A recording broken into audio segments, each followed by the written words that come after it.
Alice and I are always looking to be more healthy, and we were just talking about how fasting is one of the best ways to do that, but it's so hard. But the great thing about Prolon is that's not what you're doing. It's not that you're not eating for 5 days. Instead, you're using their science-backed program to convince your body you're fasting. You guys, this 5-day program really is amazing. It comes beautifully packaged and it does all the thinking for you. Each day is its own box. And by following their program, I know I just feel so much better.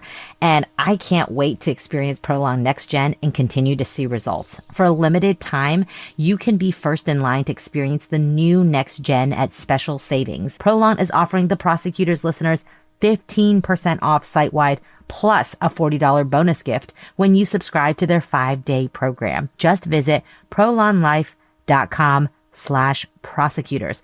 That's PROLONLIFE.com/prosecutors to claim your 15% discount and your bonus gift. prolonlife.com/prosecutors.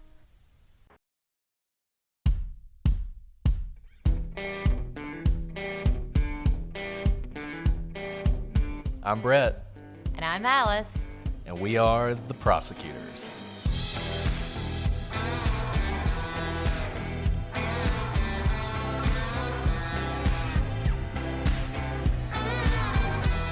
Today on the Prosecutors, quoth the Raven, nevermore.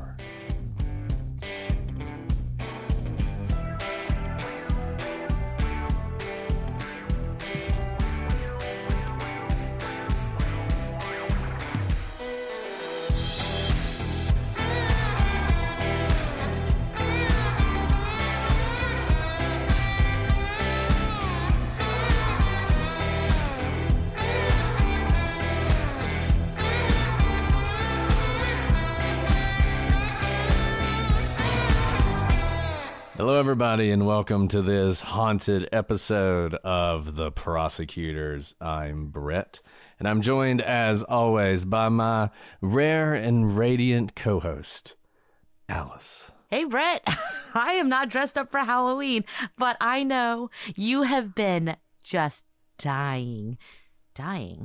Or maybe not dying. Or undying, or perhaps undying for Halloween to get here. I've never seen anyone love Halloween as much as you, and I have a lot of little children. Alice, it's just such a wonderful holiday, and all these cynics out there who are like, Halloween is for children. Nay, I say, Halloween is for everyone, and I enjoy it. Last year I was a vampire. I'll probably never live that one down. Today I consider myself something of a 19th century poet, perhaps, with my glass of Amontillado cognac. I wonder who we'll be discussing today, Alice. Do you have any guesses? I don't know.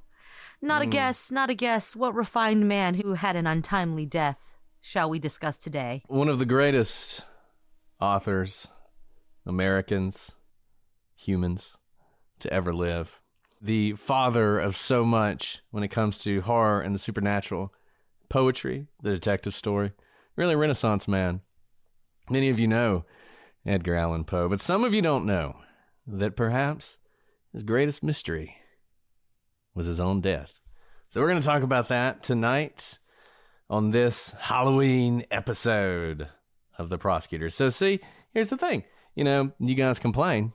Actually, those of you listening don't complain because you guys are the best. But some of you complain. Some people complain that October doesn't have enough true crime. But this case is the perfect encapsulation of horror, mystery, and true crime. And we are so excited to bring it to you. And particularly me, I am very excited to bring it to you because Edgar Allan Poe is one of my favorite authors, Alice.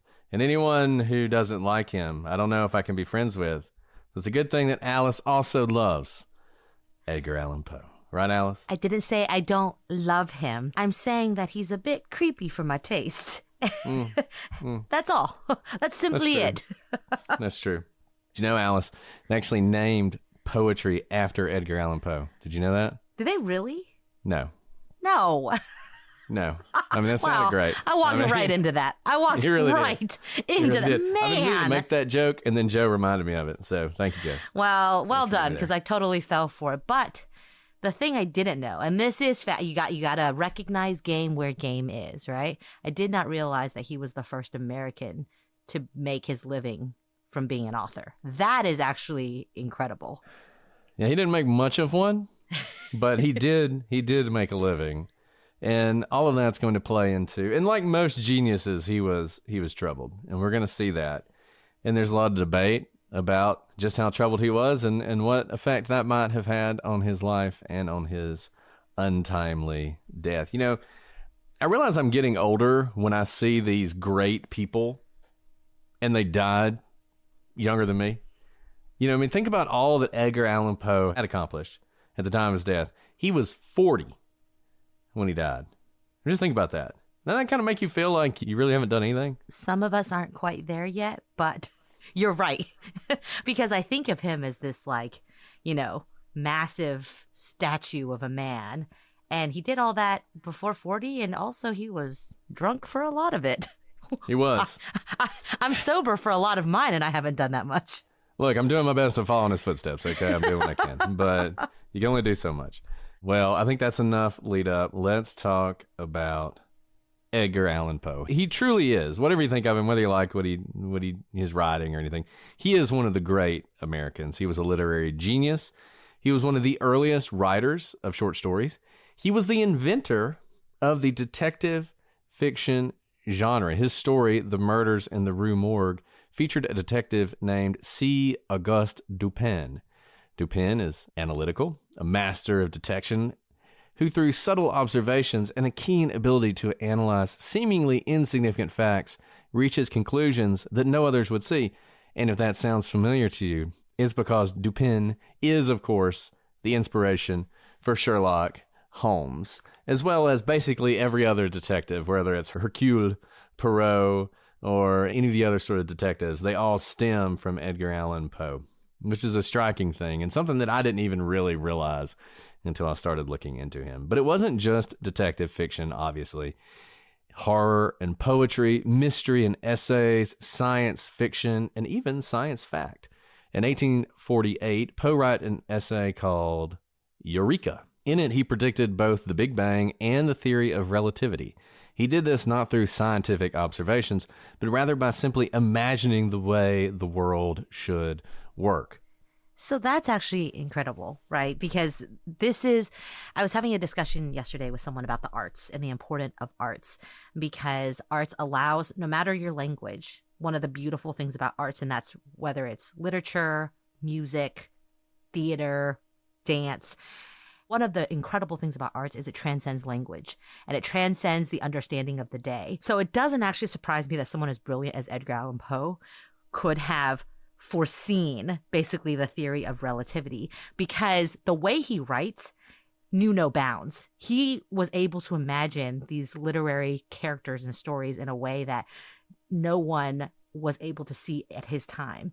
So in a way, he didn't have the strictures of modern quote unquote science to limit his understanding of what the world could be. And you know what's interesting though about that, the whole theory of relativity and sort of imagining it, is that's the same thing that Einstein did.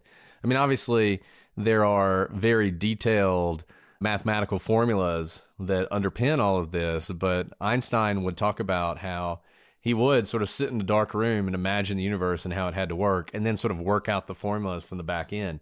So what Poe was doing it wasn't unscientific at all. Now, there's plenty of other stuff in Eureka that didn't work out, but I think the fact that you presaged a few pretty important scientific theories is pretty impressive. He was also a master of cryptography.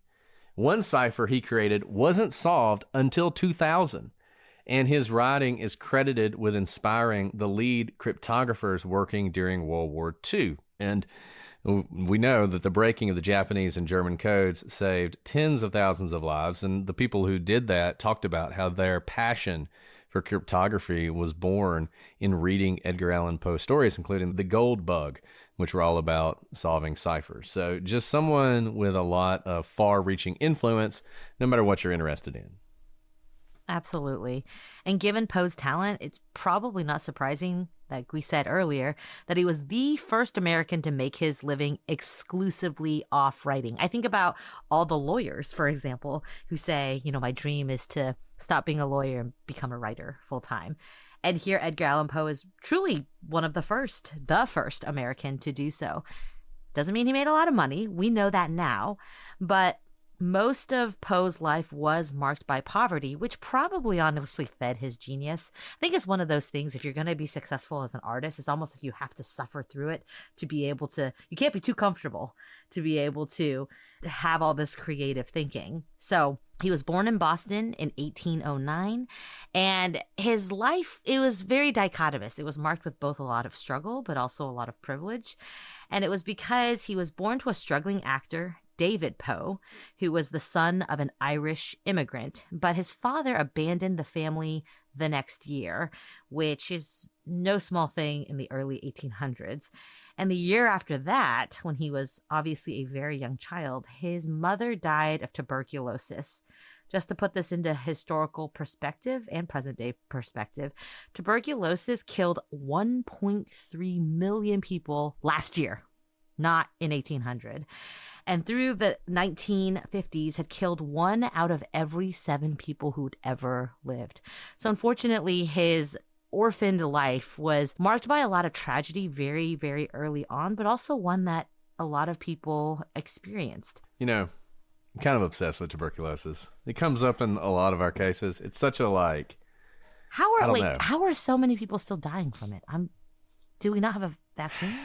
We do not, and it's a bacterial infection. So you use antibiotics, and the antibiotics that we use on tuberculosis are rapidly becoming ineffective, which is a horror. There actually is a tuberculosis vaccine, but it is a horror to think that tuberculosis would become as widespread as it once was, because it was truly horrific and terrifying. And if you read through history, Egyptian pharaohs are found with tuberculosis. I mean, this is a disease that's been with us since the beginning. It's killed a lot of us. It's sort of under the radar when you think of the great diseases. You think of smallpox, things like that. But tuberculosis, incredibly virulent and deadly. And we're going to see it again and again and again in Poe's life. And it really affected a lot of what he did and a lot of what he wrote. One reason that disease was a big part of his writing.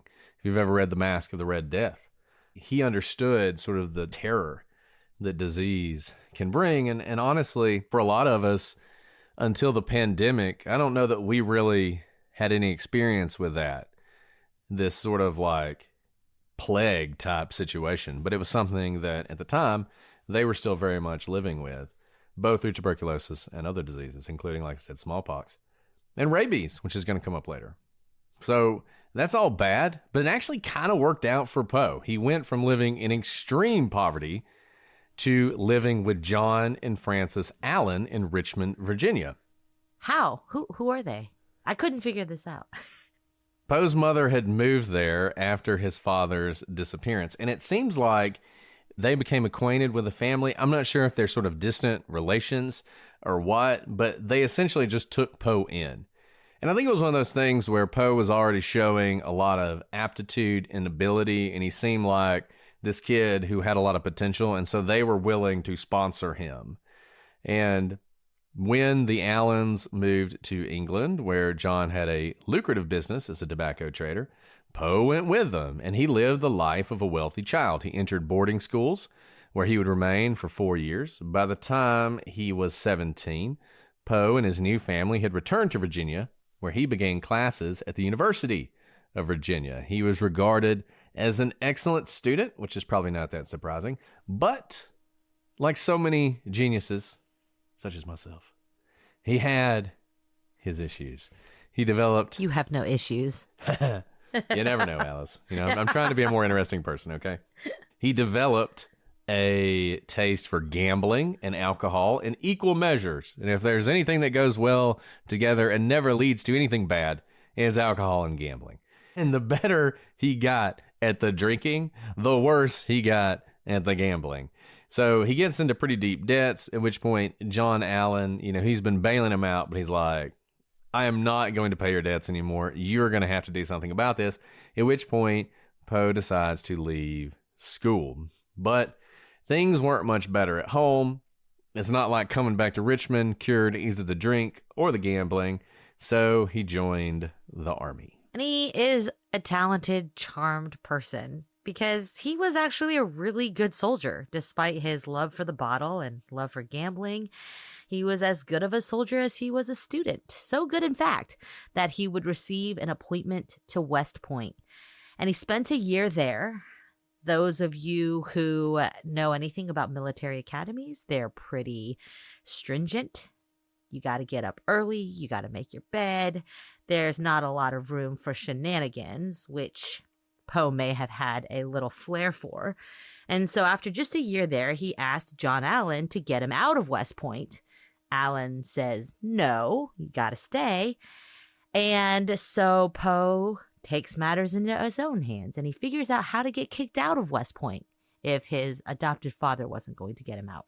Legend has it that he showed up naked to muster, and that did it. That got him kicked out of West Point.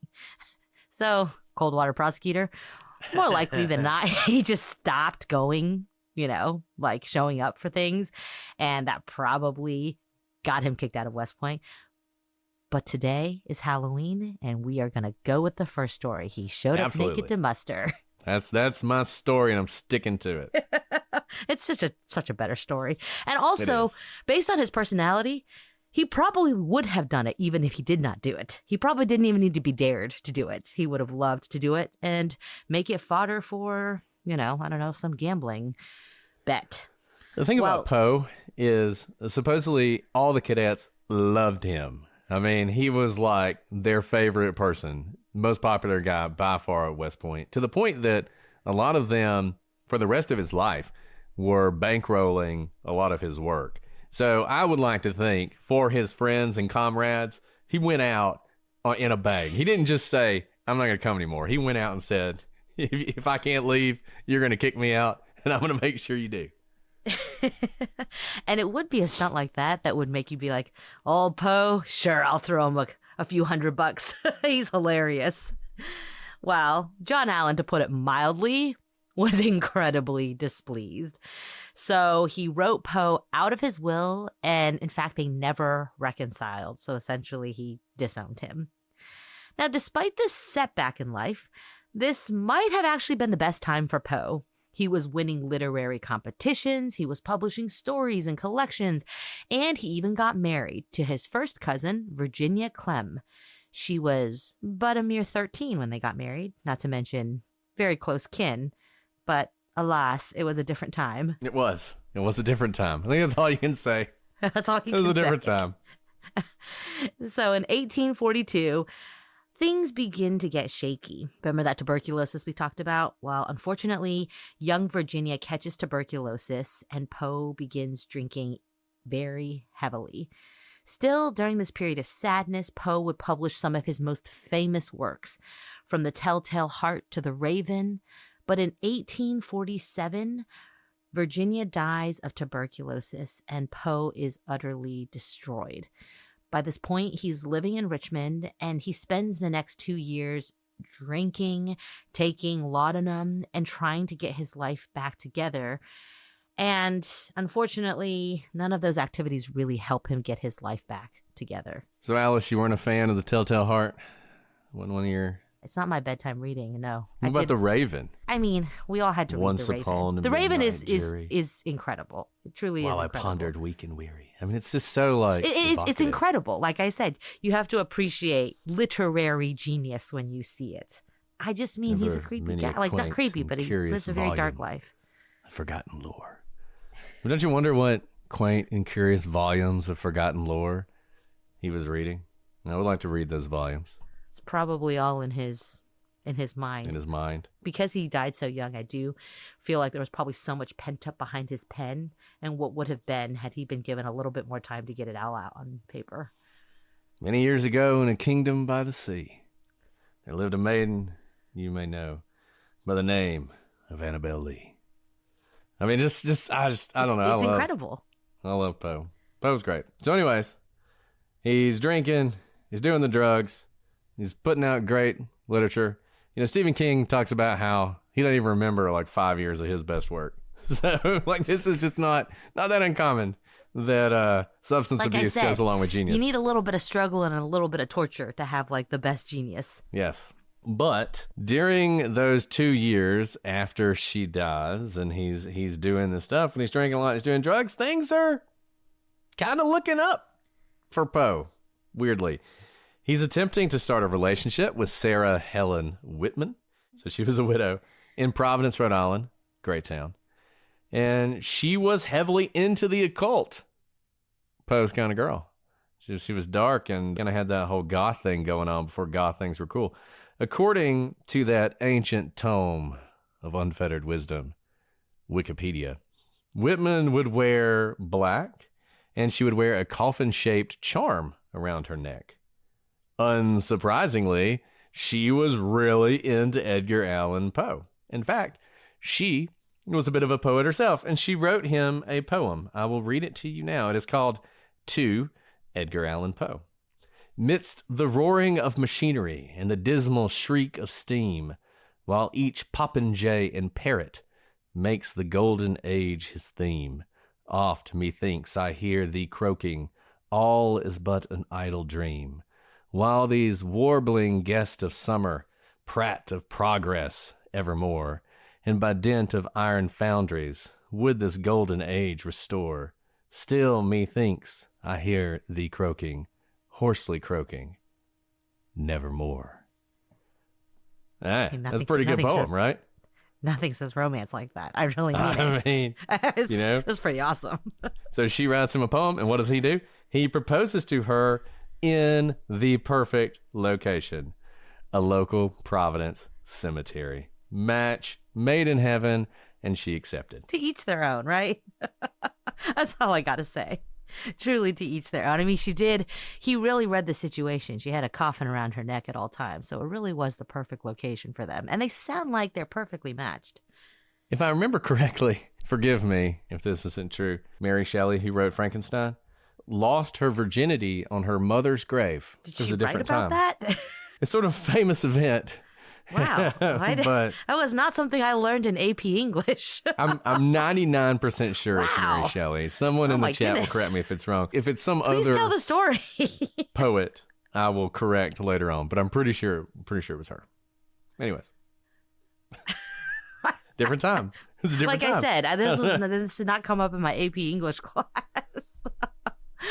Okay, well, even though life seems to be turning up for Poe, he's met the woman of his dreams, one who widows or is widowed, perhaps to be determined, who writes also beautiful poetry. They are engaged to be married, but Poe kept drinking. And stories of his debauchery got back to his love, Whitman. And Poe went to Providence to try and work things out, swearing to her that he would stop drinking out of love for Whitman. Now, that is quite the overture. And so Whitman relented, and they were to be married on not Halloween, but Christmas, December 25th, 1848. And they were moving towards marriage, moving towards that wonderful marriage day. But 2 days before, on December 23rd, while Poe and Whitman were sitting in the Providence Library, known as the Athenaeum, when an unnamed messenger, most likely sent by her mother, appeared with a letter for Whitman. And it said that Poe had been drinking the night before, breaking his promise to her, and Whitman was devastated. She called off the wedding that was just 2 days away, and she rushed away. And her last words to Poe were, "I love you." She never saw him again. Now, Whitman would outlive Poe by 30 years, and she would be one of his greatest champions, despite never seeing him again. It is often said that her relentless efforts to promote his work is actually one of the reasons he is famous today. So the love endured, even though she did not stay because he had broken his promise to her. With Providence now lost to him, Poe returned to Richmond heartbroken. But there, he didn't stay down for too long. he struck up a new romantic relationship with a childhood friend, Elmira Royster. Now, Elmira was a wealthy widow that surely had nothing to do with it. No, Definitely not at all. not. No. Not to this poor man. No. By 1849, Poe and Elmira were engaged to be married, and her children were furious. They reiterated that Poe was a drunk and he could not be trusted, but love is blind. Plans were made, and Poe was to travel actually to New York to bring Maria, his former mother-in-law and mother of Virginia Clem, his first cousin and first wife, back to Richmond. Now, as he went up there to get Maria, he planned to stop in Philadelphia to see a client he'd been working with. However, he would never complete this trip. Instead, the literary legend Edgar Allan Poe would die at only the age of 40, but how and why remains a mystery to this day. This message comes from Greenlight. Ready to start talking to your kids about financial literacy? Meet Greenlight, the debit card and money app that teaches kids and teens how to earn, save, spend wisely, and invest with your guardrails in place. With Greenlight, you can send money to kids quickly, set up chores, automate allowance, and keep an eye on your kids' spending with real-time notifications. Join millions of parents and kids building healthy financial habits together on Greenlight. Get started risk-free at greenlight.com/Wondery. So let's get into the mystery. And this is fascinating because you would think someone like Edgar Allan Poe dying would be something that would create a lot of official records that you could trust. That is not the case. I will tell you, I spent a lot of time reading really old books about Edgar Allan Poe. Edgar Allan Poe, when he died, it was like Elvis dying. Everybody had a take on it. And there are all of these obituaries and pamphlets and books written about his life and about his death. And a lot of people hated Edgar Allan Poe.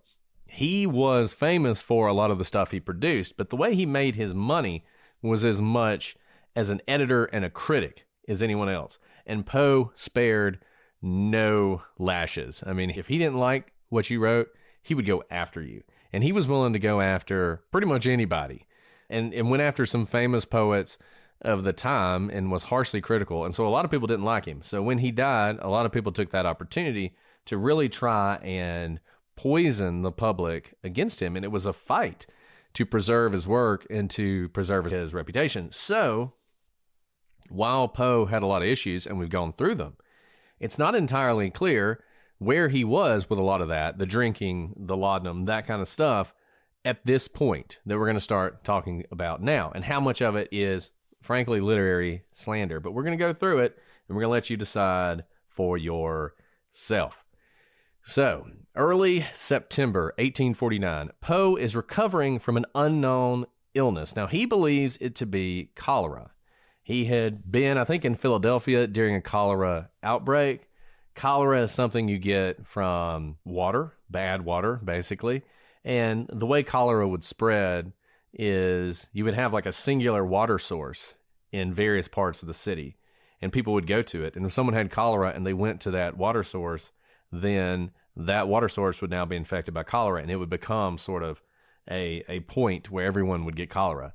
And so you'd have these massive cholera outbreaks. And he had been in Philadelphia when one happened, and he really could not explain his illness, and so he blamed it on cholera. He had actually been bedridden with hallucinations. That's how bad it had been. He had told friends that he had actually stopped drinking because, frankly, it had ruined his life, and he'd been ill, and he was trying to recover, and his financial situation was improving because since he wasn't drinking as much, he was able to hit the lecture circuit. He had a lot of paying clients for his editing services, which were highly sought after. As we said, he was going up to Philadelphia to work with one of these clients. And in fact, he had recently joined the Sons of Temperance, an anti-alcohol league.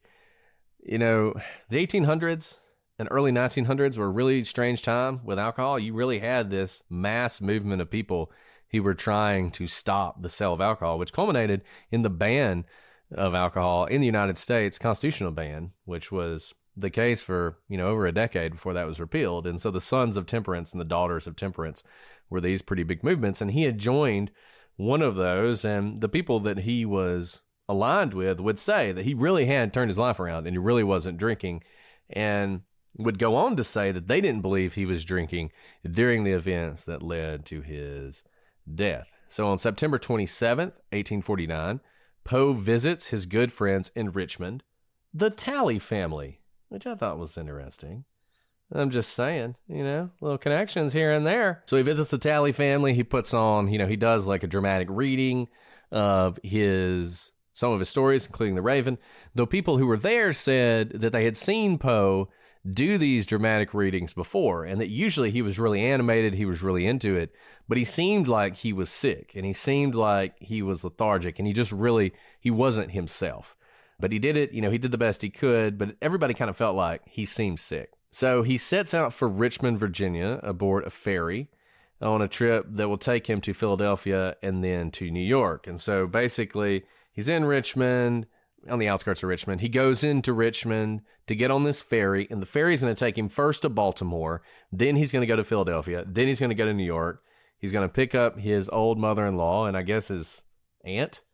I guess he's his aunt and his mother-in-law, and bring her back. Because he had different time. It's a different time. Because she was going to live with them. So that's his intention. And as we said, he's going to Philadelphia. He's going to help a poet named Marguerite St. Leon Loud prepare some of her own poems for publication.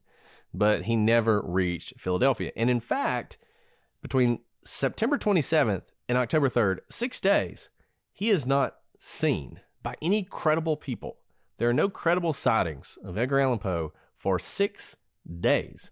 And what happened in those 6 days, no one knows, though we can say that Poe would have arrived in Baltimore no later than September 29th. So the ferry from Richmond to Baltimore basically would have been 2 nights. He would have left on the 27th, stayed on the ferry, sailed all day, stayed on the ferry, and then reached Baltimore. But what exactly happened to him at that point, we don't know. And by all accounts, I know we've kind of detailed his life of quite a bit of debauchery, a lot of fun, but it really does seem like in this last month of his life, things are different in his life. He has a paying client.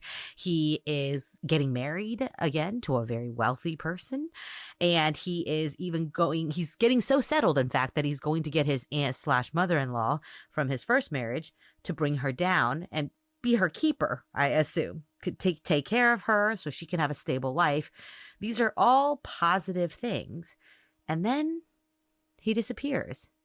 But on October 3rd, a printer named Joseph W. Walker stops at Gunner's Hall on the 900 block of East Lombard Street and enters Ryan's Tavern, a place that served as both a pub and a polling place for a Baltimore election being held that day. That sounds like a good polling place. Yeah, you want to get people, your low propensity voters, go to the bar. It's true. We're not talking politics here. Election day is around the corner, but I think if we need a voter turnout, if we just had a bunch of bars serving up ballots and beers. Ballots and beer, I love it. Ballots and beers, maybe we'd have better turnout. But whatever it is, Joseph Walker walks into Ryan's Tavern, and he is stunned. There, standing before him, was the famous Edgar Allan Poe, surrounded by strangers and apparently delirious. Walker immediately found a page and wrote a quick note which he sent to Joseph E. Snodgrass, a publisher and editor known to be a friend of Poe. By the way, this is like the definition of a good Samaritan, because it sounds like Poe was surrounded by a lot of people, and I think it's not like Joseph Walker knew who Edgar Allan Poe was. I think he was in such a state that it seemed apparent to anyone that he was not okay. So he writes this note, and the note read, "Dear Sir, there is a gentleman, rather the worse for wear, at Ryan's 4th Ward polls, who goes under the cognomen of Edgar A. Poe, and who appears in great distress. And he says he is acquainted with you, and I assure you he is in need of immediate assistance. Yours in haste, Joseph W. Walker." So essentially, he's trying to figure out who to reach out to. No one has IDs. You can't pull out someone's phone and call like most frequent contacts. He was just trying to find someone to help this man who seemed in a state of delirium. Yeah, and Walker would tragically drown a couple years after this in, I think, Baltimore Harbor. But yeah, at the time, he's a printer. He recognizes Edgar Allan Poe, and he immediately acts. And you know, they just don't write notes like this anymore. I feel like if I sent somebody a text message, hey, your buddy's drunk, come get him, I probably wouldn't write something so beautiful. But even this note, he just dashes out. It's something. So he sends the note. And Snodgrass, he receives it and he hurries to the pub. When he sees Poe, he immediately declared that he was in, quote, a state of beastly intoxication. Now, Snodgrass, he's going to write about this afterwards as well. Snodgrass becomes like a leading temperance movement guy. And he uses Poe as an argument for temperance and for banning alcohol, for making alcohol illegal. So a lot of people don't actually trust what he's saying because they think he's sort of like developed this whole story as a look at what this did to Edgar Allan Poe. We should ban alcohol. But nevertheless, this is what he says, whether you can trust him or not. Snodgrass would say that Poe was repulsive, with unkempt and unwashed hair and vacant eyes. Even more strangely, the normally impeccably dressed Poe was wearing clothes that were not only filthy, but did not fit him. These clothes were later described as a stained, faded, old bombazine coat, who knows what that means, pantaloons of a similar character, a pair of worn-out shoes run down at the heels, and an old straw hat. And both the coat and the shirt and the pants he was wearing were essentially made of very poor fabric. And they were rough. I mean, they were almost sackcloth is how they were described. They didn't fit Poe, and they were not his clothes. It was obvious that he was wearing someone else's clothes, and the clothes he would normally wear, which would be very fashionable, were gone. Now, Snodgrass was not the only person to arrive at the pub. Poe's uncle, Henry Herring, also had heard that Poe was at the pub, and he arrives. And there's a brief discussion about what to do with Poe. Someone suggested just getting him a room at the pub, but this was quickly abandoned as Poe was in a really bad state, and it was obvious to everybody that whatever was wrong with him, it was more than just drunkenness. He was having some sort of medical event. They suggested, hey, you're his uncle. Why don't you take him home? Herring declined to do that because during previous visits, Poe had, as he would later say, abused his hospitality with such profane rants against his household that he could not bring him under his roof again. Basically, my wife will divorce me if I bring Poe back to my house. So he didn't want to do that. So what they decided to do was take Poe to a nearby hospital that was considered one of the best hospitals around, particularly one that was adept at dealing with people who were having issues with alcohol, Washington College Hospital, which would later become part of Johns Hopkins Hospital. So that's where they're going to take him in the hopes that he will recover. So I think you can see this is not just a normal state of drunkenness. Something more is happening. And indeed, for the next 4 days, Poe drifted in and out of consciousness and coherence.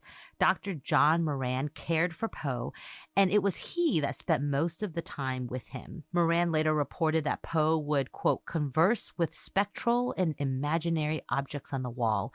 His face was pale and his whole person drenched with perspiration. Not only have we lost the art of literary writing, we've lost the art of speaking. Like, his words are poetic even. And sometimes Poe would call out a name, Reynolds. During another, Poe was asked about his friends, and he said if he had any friends, they would put a bullet in his brain. And sometimes, in this delirious state, he spoke to his long-dead wife and cousin, Virginia. On October 7th, 1849, just before dawn, Poe was said to say, "Lord, help my poor soul," before passing away. Moran would later claim that Poe actually said, quote, "The arched heavens encompass me, and God his decree legibly written upon the frontlets of every created human being, and demons incarnate. Their goal will be the seething waves of blank despair." This is unlikely and most likely made up by Moran because that would be a very dramatic, poetic way to leave this earth. Poe probably said something more like, "Help me," and passed away. I need a drink. Here's Yeah, I something need like a that. drink. Yeah. Virginia, I'm coming. Yeah, Lord help my poor soul. That seems like a lot more. I mean, Probably who knows? more. And Moran, as we're going to see, hard to say he's credible, which is a problem because he was the one who spent the most time with Poe. We got a lot of unreliable narrators in this story, and that's going to make it hard to figure out exactly what happened here. Indeed. Well, what we do know for certain is that Poe is dead. And his death was chalked up to congestion of the brain. And I just say I have congestion of the brain all the time. I hope it doesn't kill me. But I definitely have congestion of the brain. Now, this was a euphemism for, you guessed it, alcohol poisoning. Sounds so much better, though. Instead of a DUI, what if you got a congestion of the brain citation? Well, that's the thing. Back then they were so much. They loved the euphemisms back then. Nobody wanted to say what actually happened to you. It was always like, death by misadventure or something. It's like never. What was it? Eternal faint. We did that one earlier. Eternal faint. You just never got back up. Eternal faint is so much nicer than heart attack. And yet to this day, no one is entirely sure what happened to Poe. So Brett, what did happen to Poe? But we're gonna figure it out. Yeah, absolutely. Are we going to figure it out? We're going to figure it out. And 75 years later, will we figure it out? We're going to do like Poe did. We're going to sit here quietly and think about it. And we're going to come up with the answer. So let's go through some theories here. The first is that Poe faked his own death. Living in the Key West or something? Yeah, exactly. He opened with a Maura bar Murray on the beach where he strummed guitar. He was Jimmy Buffett before Jimmy Buffett was cool. He invented Maybe he is Jimmy beach Buffett. music too. Yeah. Okay, so this is a real theory. The theory is that Poe, he was tired of his fame. He was tired of all the pressure. He decided to just fake his death and live in obscurity for several more decades. Adherents to this theory believe that Poe wrote the Beale Papers, which is a set of ciphers written some 20 years later that claim to provide the location of a treasure worth $50 million. That to this day, people are still trying to figure out those ciphers and find the treasures. Obviously, not a lot of evidence for this one, and as romantic as it is, I think it's probably not the case that Poe faked his own death. So let's talk about what we'll call the Occam's razor answer to what happened, which is something we've talked about a lot up to this point, and that is alcohol poisoning. This is the written cause of his death, and it was immediately thereafter the universal view at the time that this is what killed Poe. The story went around that Poe maybe ran into some friends from West Point, so he's getting off the boat and he sees some of his old buddies at West Point, and as we said, he's super popular with these folks. They all loved him, and he was like, hey, let's go have a drink. Yeah, I joined the temperance union, but this, you know how it is. I mean, I've done like dry January before, or I'll do the keto, where I'm like giving up the carbs, whatever. And then like a friend will come into town and I'm like, okay, I'll make an exception. Let's go get a beer and some ice cream, right? Or whatever. So you could imagine, same thing for Poe. He's been trying to give up the alcohol, but he sees some buddies. He's like, okay, fine, I'll have one drink. One thing leads to another, and he goes on a spree, and the rest is history. But there are problems with this theory. As I said earlier, it was spread mostly by people who hated Poe. In fact, many of the obituaries, the writings immediately after his death, were done by people who very much despised him. This included a man named Rufus Wilmot Griswold, who sounds like he should be in like a Harry Potter book as one of the bad guys. Now, he was a poet in his own right, but nobody knows his poetry anymore. He is now known almost exclusively as the man who slandered Edgar Allan Poe. He must have really hated him. Like, your obituary is when you get out all your angst about someone you hate. Well, it's funny because, during his life, Poe had savaged him, but had some sort of grudging respect for him and actually had named him, and this was one of the problems, he named him his literary executor. In fact, he named him his literary executor right before he left on this trip. I mean, if you didn't know better, you'd almost say maybe Griswold murdered him. Wait, because what is a literary executive? Like, you have the right to edit and post and publish his works after he died. Wow. Yeah, basically complete control over his works, which was a problem for a while since he hated Poe. And this was one of the things that the lady from Providence fought against was him. But it became very obvious very quickly that he hated him. And so people started listening less and less to him. But initially, this was the going theory. Can I ask you about alcohol poisoning? I know this is undercutting the theory, but so I understand alcohol poisoning, but doesn't it usually, does it usually set off a mental delirious episode for multiple days? I thought alcohol poisoning happened at the time because you metabolize the alcohol. So as it's being processed through your body can't absorb all of it. And it's not something that lasts for a long time.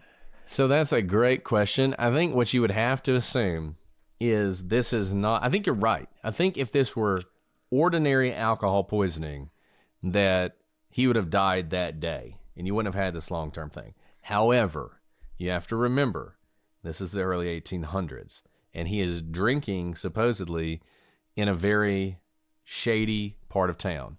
And at this time, the adulteration of alcohol was a huge problem. You saying he got a touch of the fentanyl? I mean, basically, yeah, right. at the time. I'm serious. And that it was fact, laced with something? To this day, if you're overseas, this actually happened, I think, at a resort in Mexico recently, where several people died because they had replaced the alcohol with ethyl alcohol, which is toxic. And so they drank that and died. They had one drink, but because it was rubbing alcohol, essentially, they died. And so you would have, people were drinking things that weren't necessarily what they thought they were drinking. So in my mind, if it's alcohol, maybe it was something that he drank that had such a destructive effect on his liver that essentially his liver stopped functioning. Some people in the chat have mentioned cirrhosis. I don't know that he would have had, he drank a lot. I don't know that he would have had cirrhosis by 40. I'm not saying that's impossible. I'm sure people will say they know people who had that. I don't know that he was quite there, but I do think you could see some sort of rapid onset liver damage, which can lead to things like hallucination and which he would not recover from. I kind of agree with you. If this were just alcohol poisoning and he made it past the first day, he should get better, you would think, but he doesn't. That's why normally when you're afraid someone's going to get alcohol poisoning, you go pump their stomach to get it out of their system because it's a immediate thing.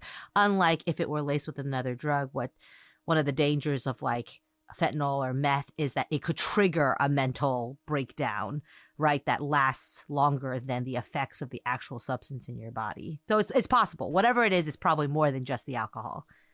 Well, either way, so there's this rumor spread by people like Griswold that he met these folks, but no one ever came forward and said, oh yeah, I saw Poe as he was getting off the boat and we had some drinks. That never happened. So if these friends existed, they never turned up. Then there's his clothes. Now, Poe had been on some benders before, but he never ended up in someone else's clothing. Now, true, it's possible that he got drunk and was mugged. That could have happened, and we're going to talk about sort of a variation on that in a second. But the problem with that is there's also the time factor. Where was Edgar Allan Poe for 6 days? This is a complete mystery. No one has ever reported in any credible way seeing him. There was another rumor that said he tried to visit someone who lived in Baltimore and they weren't home. Okay. That doesn't really tell you anything either. So take us back to 1849. I know you said that him dying was like Elvis dying, but did everyone know what he looked like? Would it have been a situation where you saw him on the street and you would have been like, it's Edgar Allan Poe? Is that how well known he was? So Poe was incredibly famous in Baltimore. He was incredibly well known. This random printer who just walks into the bar and sees him immediately recognizes him. He was a striking figure. You ever seen an image of him? He is a weird looking dude. You would have noticed Edgar Allan Poe. If you knew him, you would have recognized him. Now, would everyone have recognized him? No. Is it feasible that he could go 6 days without seeing anyone who recognized him? I don't know. It seems unusual that would be the case. So, I don't know. I think this is one of those things where it's just very strange that this much time could pass. And imagine if he's going from bar to bar, if he's bar hopping. Imagine he spends 6 days drinking. You'd think there'd be other people who would see Poe in this tavern or that tavern having a drink who would come forward after he died, which, as we said, imagine if someone of his stature died today. Everybody who was within a mile of him would have a story to tell about how, like, oh, yeah, I was down there, when that happened. You know what I mean?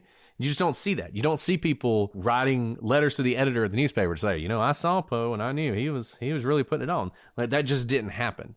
And that seems strange. And one other thought I had about the clothes, like, I can see kind of two ways that would have happened that was not a mugging. One is we know he previously had a gambling problem, that maybe even if he wasn't drinking, something occurred, right? Whether it was substance or mental, but maybe he somehow like lost his clothes in gambling and like had to trade clothes, or like picked up whatever sackcloths were on the side of the road or a church gave out, or that he reached his current state at some point. And we know that when those states hit, a lot of times, I don't know why this is, but people like get naked. They like take off all their clothes because of sensory issues or whatever. We see this in some of our true crime cases, right? We see a pile of clothes left behind and the person is like gone. That he has been in this state for maybe 6 days or 4 days, however many days. Maybe not on the boat, because I would think a ferry is an enclosed space that if he started acting that way, someone would have noticed and reported it. So I think it was really in those, after he got off the boat, something happened and he maybe even just rid himself of his clothes, and maybe some church or some charity gave him whatever was in the lost and found bin, essentially. And that's how he ended up in those clothes. But it leads me to believe that he probably had been in this state for most of those 6 days. And one thing I think is interesting is we talked about this a little bit when we went through the timeline. Poe had already started to suffer the effects of whatever this was before he left. Yeah, I mean, obviously not the drinking, but something was wrong with him. And talking about the clothes, initially people thought that his trunk had been stolen as well. Like, he had a trunk of items that he would be expected to take with him to Baltimore, then to Philadelphia, then to New York. He forgot it. He actually left it at his hotel in Richmond, which people thought was so bizarre. And then he would just walk on to a steamship and forget, I don't have my massive trunk with all my stuff in it.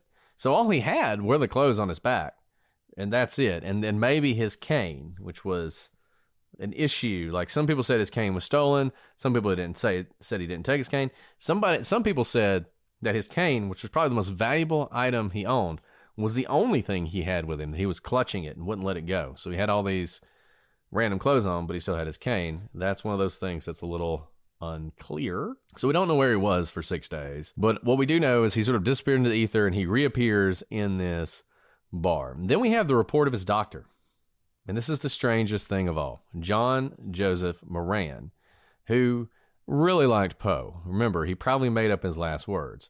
And people just don't know how much to trust of what he says. But he wrote in his account of Poe's last days, quote, "He had not the slightest odor of liquor upon his breath or person." And Moran was adamant that Poe was not suffering from alcohol intoxication when he arrived at the hospital. For his part, Snodgrass claimed that Poe was absolutely drunk, as we said, and would say that for the rest of his life, and disagreed with Moran's account. Which one is right? Hard to say at this point.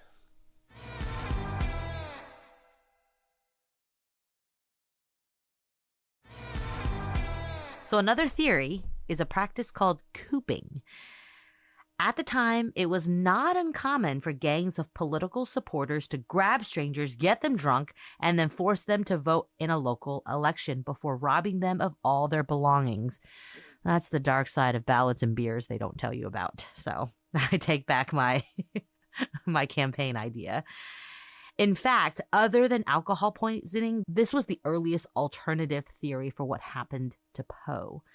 But while it does have a ring of truth, he was in a polling place that was a bar, there are problems. First, if Moran is to be believed, Poe had not been drinking. And second, it's true that Poe was found on election day, but he disappeared 5 days before that. If cooping explains the situation, where was he during that time? Because cooping is not some like extravagant, week-long kidnapping situation. It's the day of voting. And then there's the problem of his fame. His whereabouts for 5 days are so mysterious because everyone in Baltimore knew Poe. It's not a coincidence that this random guy who walks into a bar recognizes Poe.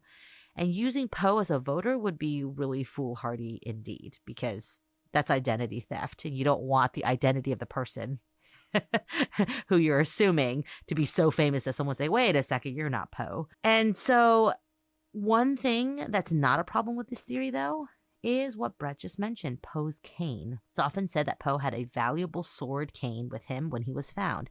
It appears, however, that he left this cane in Richmond, though even this is disputed. So cooping is kind of along the lines of the alcohol poisoning, just maybe a little sexier because we found him at a polling place on election day. But I think that it doesn't explain those 5 previous days of where he was. And what's interesting about cooping is, as I said, alcohol poisoning that's what everybody thought it was at first. Like, first 5 years after he died, alcohol poisoning. Once that started to fade away and people started to consider other things, cooping became the thing. And it was just, that's what happened to him. For the next 50 years or so, it was cooping. And then that kind of fell out of favor. Cooping has been coming back lately. Like, if you've seen any videos, they're like, Edgar Allan Poe, what happened to him? Edgar Allan Poe's death finally solved. And it'll be people acting like they came up with cooping. Like, they were the ones who discovered it was cooping, when in fact, that's what everybody thought it was for a long time. But then, for all the reasons Alice said, people started thinking, that didn't make any sense. Like, cooping, if he'd have gotten to Baltimore and they found him the next day, okay. But he disappeared for 5 days and then he got cooped. I mean, that's the problem. As we talk about sometimes, when your theory depends on something extraordinary happening in addition to another extraordinary thing, it makes it less satisfying because your theory is no longer actually satisfying the question. It's not answering the question. The question is what happened to Poe over those days that led to his death. If it's cooping, you still have the mystery of where he was during that period of time. Right. I guess maybe something happened to him and then some ne'er-do-wells just took advantage of him and it wasn't difficult cooping on that day. So maybe cooping did happen, but it had nothing to do actually with what happened because he was already in that state. And they're like, hey, Mr. Delirious Man, just put your finger here and vote for our guy. And they stole everything. But it sounds and smells like he was already dressed like that. So there wasn't much to steal at that point. So we kind of danced around this, but what if another theory is that he had a drug overdose or alternatively was poisoned? Maybe it was opium, some other drug, someone who he had a lot of haters as well as fans in Baltimore. Maybe someone slipped something into his drink while he was there after getting off the ferry and he was poisoned to death, either intentionally or through lead or mercury poisoning. There's lots of options. This is the 1840s. Lots of ways to die. Well, here's the thing. Thanks to advancements in technology, we can actually rule this out definitively, whether a drug overdose or poisoning, because in 2006, a sample of Poe's hair was used to test for drugs and heavy metals, and it was negative. So I don't think that is what happened there. Okay, let's talk about my favorite theory that I find unlikely, but nevertheless is my favorite theory. Rabies. So, in a 1996 article published in the Maryland Medical Journal, and let this be a lesson for all of you out there, you kids who are trying to get published and make some waves, you write an article about what killed Edgar Allan Poe, people are going to take notice. They're going to be writing about you in the New York Times, and they were. Dr. R. Michael Benitez suggested that Poe died of rabies. So, at the time, rabies was 100% fatal. If you got rabies, you died. It essentially is 100% fatal now unless you get the vaccine before symptoms become apparent. Every time I say this, somebody's like, what about the Milwaukee Protocol? Yes, there is the Milwaukee Protocol. It works very rarely. It has been successful a couple times. Rabies is basically fatal unless you have the vaccine. 100% fatal. So, rabies is scary. And at the time, there was no vaccine. Now, reports of Poe's hospitalization indicate that he was delirious. He was suffering from tremors and hallucinations, and before he slipped into a coma. He then recovered, became lucid, but then was combative and required restraint. He then slipped into coma again. And in fact, Poe had been sick off and on in the days before he left Richmond, believing he was suffering from cholera. Though this was not confirmed.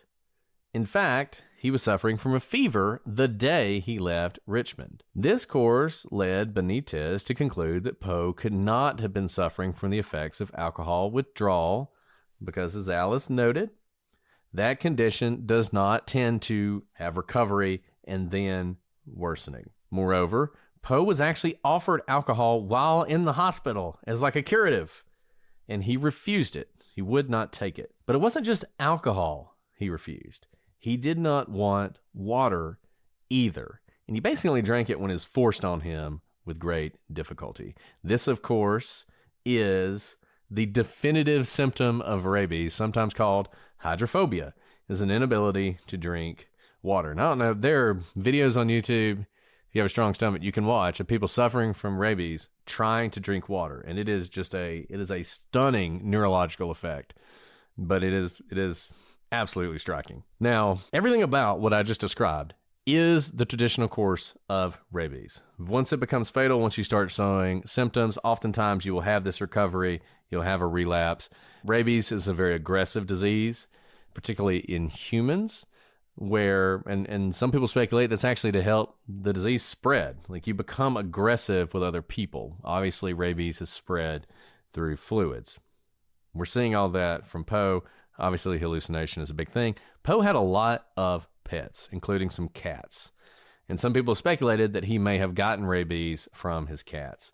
As I said, rabies is fatal once contracted, but it can lay dormant for a year or more.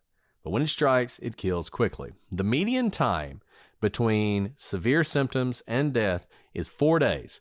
And that is the exact length of time that Poe was in the hospital. So maybe Poe died of rabies. But this one has the same problem as Cooping. Where was he in the days before he was found? This does not do a very good job of explaining exactly what happened to Poe before his disease became apparent and became so serious that he required hospitalization. Now, I guess you could say that on the boat, he sort of fell under the effects of rabies, and so maybe he was stumbling around for 4 days. But you would think if he was stumbling around, someone would have taken notice. Even if they didn't know who Poe was, they would have said, there's this guy like trying to bite people on the street. That seems like a problem. We should arrest him. We should send him to a hospital. We should do something. None of that seemed to happen. So while the rabies theory is a good one, I don't know that we can say anything definitive about it. Now, I would be interested to know whether it's possible to test for that. As Alice noted, we have tested Poe's hair to see whether or not he suffered from drugs and heavy metals. Obviously, rabies is not in your hair. In fact, usually you have to test the brain to find it. It's been 150 years. I don't know how much we have left of brain or other material we might be able to test. But this is one of those theories that may be a good theory, but it's impossible to say whether or not it is accurate. I think it's really compelling because even though the onset of like the really bad symptoms that led to his death was the 4 days in the hospital, he'd been having hallucinations on and off all throughout the month of September. He was feeling so bad that he had essentially left his trunk behind. I mean, you're not in a really good state of mind if that's the case. And it kind of seems like I'm not too worried about the like 5 days he was missing where no one saw him, because he may have quite literally been in a gutter, just like drifting in and out of consciousness if he were suffering from this, rather than, because you probably wouldn't be like drunk for 5 days without going into a bar and being seen by people. But if you were suffering from something like rabies, isn't that what, I mean, you become aggressive at some point. I'm only thinking about animals because I really haven't known anyone with rabies. But don't you like go into hiding and then you like come out and you're like animal, kind of like attacky? And so he came out when he was like in his attacky mode because he was in a, polling place. But before that, he may have been actually like trying to shelter. That's possible. I mean, he could have sort of gone underground, right? Or he could have been, maybe he felt really bad. Maybe he like holed up in a room for a few days hoping he'd recover and got more and more delirious and then sort of just wandered out in the streets and ended up at this bar. I mean, that's a possibility. That's not a bad thought, actually. And then if he did something like that, the only person who would know would be the random innkeeper, and maybe they didn't recognize him. Because maybe he at that point was dressed the way he was. Maybe, like he's clearly not in a good state of mind. He may have quite literally just taken off. You know how the like rabid animals do crazy things like gnaw on their fur, and like you see like patches of, you know, they act in erratic ways. So maybe he got rid of all those clothes, and like some nice charitable pastor gave him some clothes and he put on clothes. He's wearing a straw hat, very cheap looking, ill-fitting, smelly clothes. So wherever he was staying, he may not even have been in a proper inn. He may have quite literally been taken in by like a shelter or something. And he wasn't eating, he wasn't drinking, so he wasn't venturing out to get sustenance because he, you know, that's not something he needed at the time. I don't know. I kind of love this rabies theory. But let's talk about someone who was with him, and that would be Dr. Moran. 35 years after Poe's death, Moran felt compelled to write an account of his death, believing that Poe had been slandered as a drunkard. A citing to the defense of Poe by Sarah Whitman, remember the lovely Lady Whitman who said, "I love you," and ran away and did not marry him. Moran wanted to set the record straight about what had happened to the great poet. First, Moran rejected the charge of alcohol, noting again that there was no evidence of liquor on his person. He then rejected the notion that Poe had been cooped. In fact, Moran throws the entire timeline into question. In it, he says that he spoke with Poe's fiancée, and she said he left Richmond on October 4th, not September 27th, which would mean he really wasn't missing for many days at all. He would have arrived in Baltimore October 6th. He was just, how would that work? That's a faulty timeline, Moran. Because Well, he died I mean, on the 7th. He has him arriving late on the 5th. So I guess it would depend. If he left on the 27th, he left late in the day.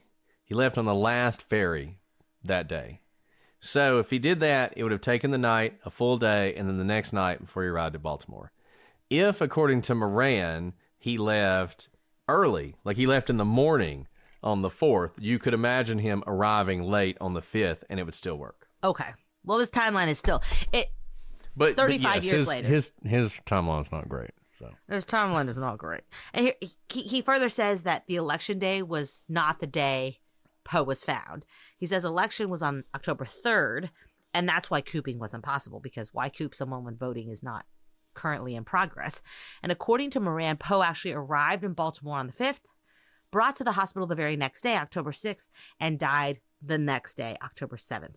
I don't think this is quite right on the timeline, but that's what Moran said. Now, according to Moran, Poe arrived in Baltimore and began his way to a hotel with a porter carrying his trunk. But I thought his trunk was in Richmond. Anyways, he needed to cross the Susquehanna, but there was no bridge, which meant he had to take a boat, but the weather was rough that day, so he refused. And the porter took his trunk onto his hotel. In fact, it would later be found in his Richmond hotel, having never left with Poe. Meanwhile, Poe headed off down Pratt Street, and two suspicious characters were said to have followed him, and Moran claimed a witness had seen Poe grabbed and dragged into one of the gambling halls along the wharf, because not cooping, but we will force you to gamble. It was there he was robbed of his possessions and clothes before being thrown out into the alley half dead, and the rest is history. Well, if Moran was there with him when he died, wouldn't he have the most accurate account of what happened to Poe? Well, the problem with Moran is his story doesn't line up with any other timeline of this case. And if he's wrong about the timeline, what else is he wrong about?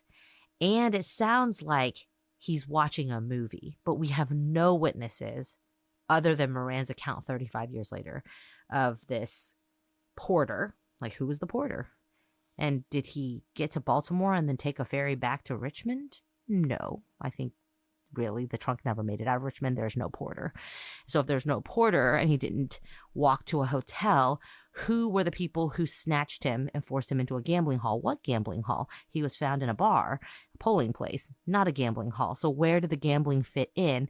And if that's where he was beaten up and his clothes taken, you would think the clothes, I mean, that's kind of nice of them. They take his clothes and get him dressed. Most people would just beat him up, take your clothes, and leave you naked on the side of the road. But they still dressed him, and his clothes, remember, were really stinky. It seemed like he'd been in it for days. He was really unkempt. And there's simply no one else who can verify these accounts. According to Edgar Allan Poe, The Man, an early 20th century book that is considered the definitive narrative of Poe's life, Friends definitely saw Poe get off the boat on September 27th, and it was a 48-hour trip from Richmond to Baltimore by boat, meaning that Poe would have arrived in Baltimore on Saturday, September 29th. So whatever Moran's reason for coming up with this timeline, it simply doesn't match with every other account of the timeline. I think it's much, much more likely that between September 29th and when he was found several days later, October 4th or so, Poe was missing in action. Yeah. So, look, that's pretty much the story, and that's pretty much the facts. What do I think happened? I'm interested to hear what Alice thinks happened. Look, I love the rabies theory. I love it. It's sexy. It's exotic. It's cool. You know, it fits with Poe. But I got to tell you, I think probably what happened is Poe wasn't feeling great, had been sick for a while, kind of got away from family, got to Baltimore, and decided to have a few drinks. And look, I don't know about you guys, but for me, when I'm sick, like if I've got a cold coming on and I'm like, oh man, whatever, I'm going to have a bourbon. And I have a bourbon, I'm going to be sick the next day. Like it is a foolish thing to do for me. And this is not true of everybody. But for me, my immune system does not react well to alcohol. Poe was actually said, despite the fact he drank all the time, to be incredibly, he was a lightweight. Alcohol really affected him. People said that he could drink like one glass of cognac and be wasted. So it didn't take a lot for him. In fact, some people have speculated that he was genetically predisposed to being affected by alcohol. He had joined this temperance union. He was trying to do better. He was engaged. I think basically he hadn't drank in a while. I think to the extent he even had a tolerance, it had fallen a lot. I think he got to Baltimore. I think he didn't intend to go on a bender, but I think he did. I think he went on a bender. I think he got really drunk, and I think he ended up at the bar. I think probably at some point he was either gambling and literally lost his shirt, or he did get mugged. Something like that happened. Or, you know, he did take his clothes off somewhere and somebody found him in an alleyway and threw him some really crappy clothes, so just he had something. I think something like that happened. I think it is a mystery what happened during those days, but I think a lot of what happened during those days was drinking. I think he drank a lot. I think he was already sick. I think he probably had a lot of physical ailments from the fact that he had drank for most of his life. And this kind of pushed him over the edge. Whether or not it was just he did have cholera and the drinking lowered his immune system so much that the cholera killed him. I mean, that's a possibility. I think Alice is right. Pure alcohol poisoning is probably not what happened here. This is probably a combination of things. It's a combination of different things that all came together on that day, over that series of days, to put Poe in a position where, without modern medicine, he was not going to recover, and he died. I think Occam's razor, he was found in a bar.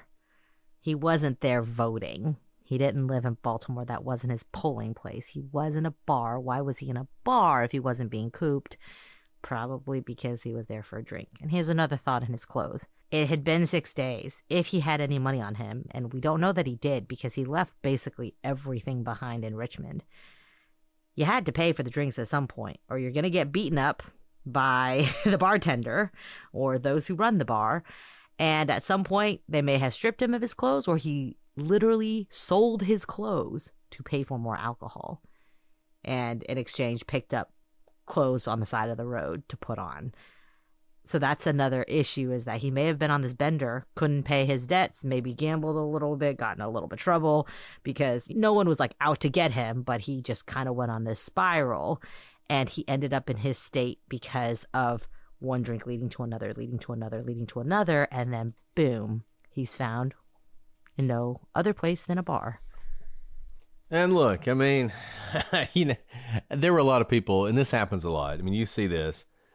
We all know hero dies, a movie star, an actor, a literary legend. A lot of times, looking back on their lives, we like to downplay the negatives, right?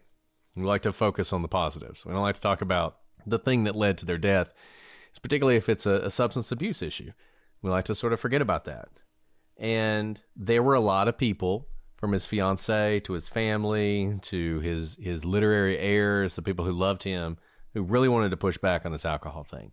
And I think Moran, from the moment Poe came to his care, was completely starstruck. And he was a pliable accomplice to rewriting this story into something where Poe is not he's not to blame. And you have to put yourself back into the mindset in the 1800s. As I said earlier, temperance unions are big. Alcohol is seen as a massive vice. And someone who cannot control their alcohol, that is a massive personal failing. We don't look at that at the time. We're not looking at this as some sort of disease or anything like that. It is a personal failing. It is a black mark on you as a person.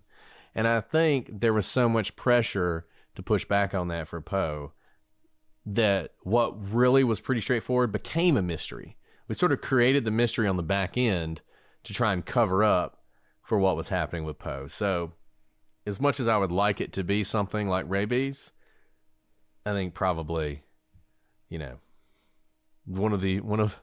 of mankind's oldest vices is what ended up getting Poe. It's something he struggled with his whole life. It's not surprising that he struggled with it at the end of his life as well. Sorry, it's a downer of an ending, but I think that's probably most likely what happened. Yeah, as we often say, it does no honor to Poe to lie about his life or to lie about what happened to him. So, and we could be wrong. And look, if new evidence comes out, I'd be happy to reconsider. But I don't think it takes away from Poe's legacy if he died the way he lived, frankly. I hope you guys enjoyed that story. I mean, this once again brings yet another October to an end. Our favorite season, my favorite season. I can't know if I can say our. We enjoy this so much, enjoy these stories so much with you guys. I hope you guys have enjoyed them as well. Obviously, next week, we're back to your more standard fare. We have a great mystery, a disappearance, one that is as tragic as it is solvable. And so those of you who don't enjoy the October stuff, I think you'll enjoy that quite a bit. Alice, we've been going a while, but are you willing to answer one question? Let's do it. Here? Let's do it for the people. Okay. Let's see. I'm going to answer at least one Halloween question. Yes. And then, well, why don't we ask this one? Can we just say real quick? I mean, part of it was me having to go find a plug to charge my computer. But can we also say that Brett doesn't want Halloween to end? That's why this will be one of our longest episodes ever. That's true. So, Alice, I will ask you the question that was asked by the folks in the chat so you can share, and I'll share my story as well. Right. What are the kids wearing for Halloween this year? Yes. Okay. So I wish I was one of those amazing parents who could get my kids to be less independent minded and go along with a family costume. Never had such luck. No matter how old my kids are, they want their own costumes, and I let them. So the oldest is specifically a baryonyx. A lot of you may be thinking, what's a baryonyx? Great question. It is a dinosaur that ate fish exclusively, I believe. May have been a scavenger as well. Now, you may be thinking, I've never heard of that. You would be among all the people who make costumes and sell them as well. So, I love it. And he didn't want to be a T-Rex. I was like, you want to be a pterodactyl? You want to be a Spinosaurus? A Triceratops? And he's like, I was very clear. I want to be a baryonyx. He was so mad because we went to like the library, and we love our librarian, and we regularly, I encourage them to go up and like learn to use the card catalog. And so like they write down the number of where the books are. So he keeps asking for baryonyx books. They don't exist, apparently. They do exist, but not anymore. It's time for him to write one. So we found one published in like 1960, and I bought it off Amazon for like so much money. It's like a very old book, discarded old library book that I bought for a lot of money because nobody else writes books about baryonyx. Long story short, I am essentially making his baryonyx costume because it needs to be accurate, but nobody makes it. And so we have a mask-ish that I've extended the snout of. I'm making a tail to go along with it, and I bought pajamas, like one color pajamas, and I'm doing like electrical tape to fashion it like a baryonyx. It's a lot of effort, guys. Number 2, son. He is going as much easier. He's an army man, and it's from Costco. I love Costco's kids costumes. They're the best quality. We dress up all year round. We have basically every costume they've ever sold. And you know what? They last so long that we literally lend out their costumes each year because they're different every year to other kids because they like them so much. So he's going to be an army man.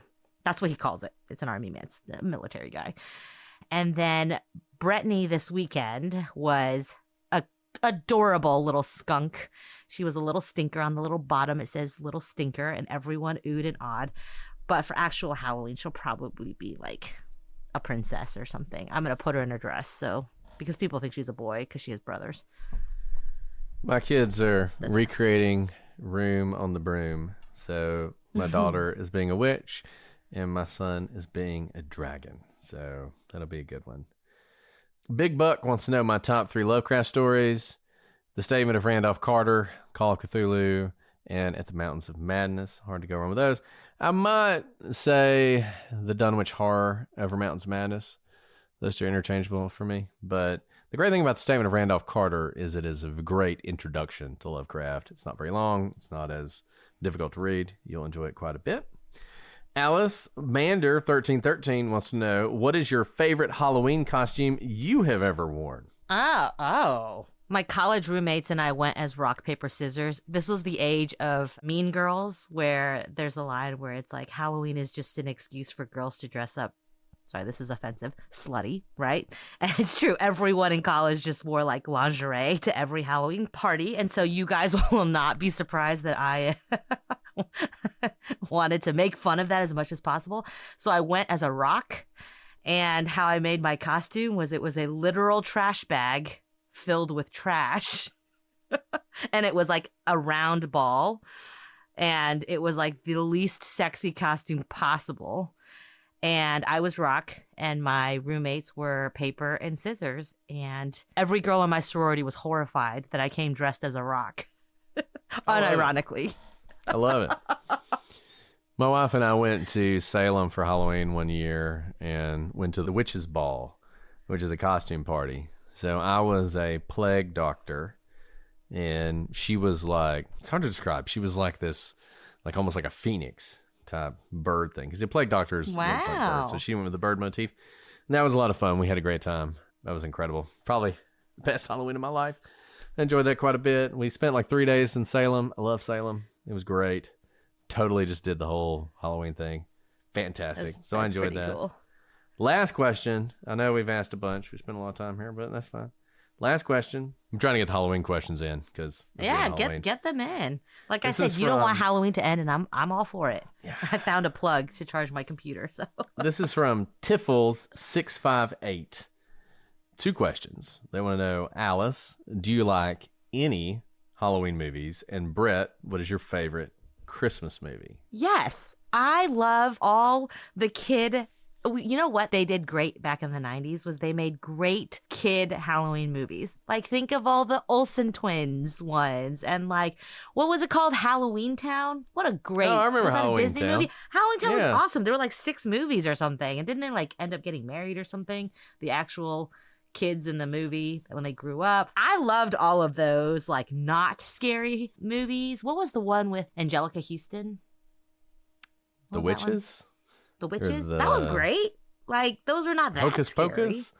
Hocus Pocus, all of those. All of those were great. I loved, Casper was great because they were not just scary, they were also fun and wholesome. So yes, I love those types of Halloween movies. All scary exorcism ones, not for me. Pour myself some cognac in honor of Edgar Allan Poe as I talk about Unlike Edgar Allan Poe, Christmas Brett is not a movies. lightweight. So my favorite Christmas movie ever made is called Snowman's. It's amazing. It's about a snowman that comes to life. It's like a Hallmark style movie, though it's not Hallmark. It's better than any Hallmark movie you'll ever see. It's the best of those type of movies. So that's probably my favorite Christmas movie. My second favorite Christmas movie is Love Actually, which is amazing. Love that movie. We watch it. Actually, I haven't watched it in a couple years. We used to watch it every year. We need to watch it again because it's great. It's like a warm hug. Yeah. And then Die Hard, of course. What else? What else would there be? Well, thank you guys for sticking this out with us. You know, Poe, he has been gone for 150-something years, but he remains a legend. And one of the things he left with us was the raven. And the raven, never flitting, still is sitting on the pallid bust of Pallas just above my chamber door. And his eyes have all the seeming of a demon's that is dreaming, and the lamplight o'er him streaming throws his shadow on the floor. And my soul from out that shadow that lies floating on the floor shall be lifted nevermore. So this week, we're going to watch The Raven, which is a movie. Apparently, I didn't even know it existed until people in the chat room were talking about it. I'm going to watch The Raven. I'm looking forward to it. And I hope you guys will join us for one more Halloween movie. Technically, that movie, we'll be watching it on November 1st, so I'm going to have to put Christmas off for one more day. Dia de los Muertos. We'll do a Halloween. We'll be multicultural. We'll do a Halloween movie for that as well. Do you have anything else, Alice? I'm so happy for you, Brett. No, I'm trying to let you have your moments because this is a special day for you. It's one of my favorite things about this podcast is doing Halloween. I think about what we're going to do for Halloween basically all year. I've been thinking about this episode for quite some time. I've been making my daughter listen to The Raven because I love The Raven, as you guys may have noticed. And she's like, can we listen to something else? I'm like, no, it's great. It's about a bird. It's about a bird. She's also like 5, so yeah, give her a little bit of time. It's true. So I got to come up with something for next year now because, this is the problem with doing the podcast. Once we run out of Halloween episodes, that's when we stop podcasts. We will never run out of Halloween episodes, just like we not. will never run out of episodes thanks to I hope not. crime always happening. What can I say? That's true. Okay, guys. Well, this has been a pleasure, a joy, as always. We'll be back next week for the beginning of the Christmas season. But until then, I'm Brett. And I'm Alice. And we are the prosecutors.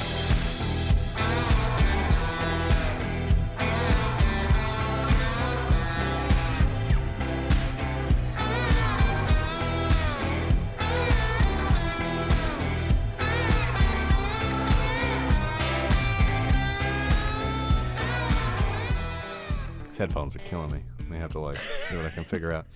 Is it the headphones or the top hat? Well, it's really the top hat, but I don't know if the top hat will fit over the headphones. Okay, can I just say the difference between you and me? You think Edgar Allan Poe top hat. I see your top hat, and all I can think in my head is one singular sensation. Every little step she takes. Anybody else? Yeah. What did the frog sing? Did he sing that? The frog and the that's Hanna-Barbera chorus commercials? line from Frog.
The frog. Other people know what Oh, I'm talking WB. WB. Yeah. Back in the Frog. day, the Warner Brothers channel. Okay, Yeah, I was he had the talking about the frog. Broadway show, not the cartoon frog. Whatever. From the I guess WB. I'm just not as cultured as you are, Alice. I'm sorry. It's nothing to do with Hello, culture. my baby. That's right. It's Oh, just my honey. we can Hello, look at my the same ragtime thing and girl. see different things.